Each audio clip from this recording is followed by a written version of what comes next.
Hello. हाँ hello. हाँ गे कहाँ ही? अरे घरे पे ही हो, बोल। एगो बात कहियो। अच्छा की बोल? नहीं अमी तबे कहबो। ना रे ऐसी बोल पहले। अरे समझे के कोशिश करे, बहुत जरूरी बात हो। ओहो अच्छा ठीक है। जल्दी आओ।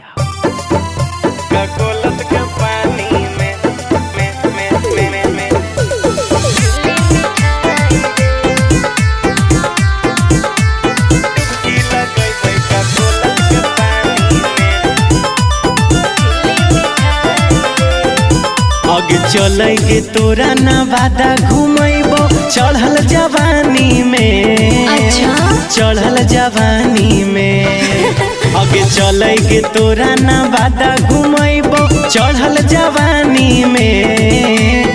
चढ़ल जवानी में हेगे चलै नहाइबै डुबकी लगैबै ककोलत के पानी में। हेगे चलै नहाइबै डुबकी लगैबै ककोलत के पानी में। अरे नहीं रे डर लागे हमरा छोड़ा जीवै धराई रे, जीवै पिटाई रे। अरे डर लागे हमरा छोड़ा जीवै धराई रे, जीवै पिटाई रे।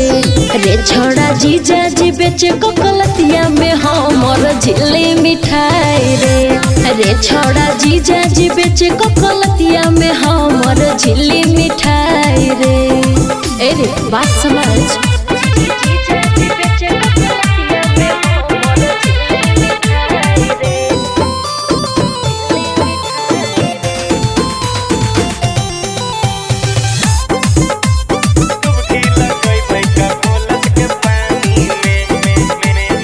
लेके जीबो अपाची से तोरा हमारा लिहा पकड़ गे।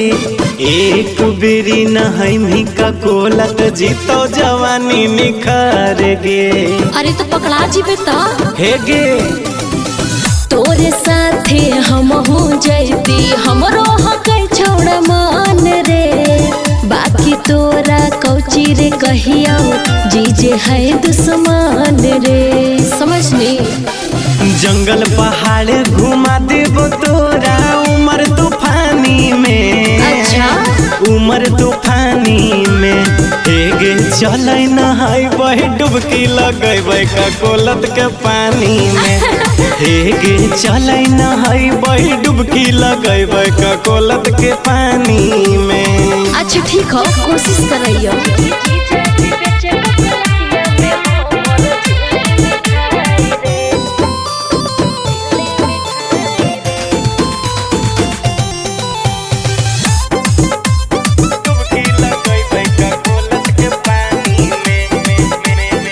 ठंडा पानी के झरना बड़ी दूर ले हो कई नाम गे। विशु सरफराज के सोचल बतिया करन फेल पलान गे। ठीक हो तहिया आ जीवो।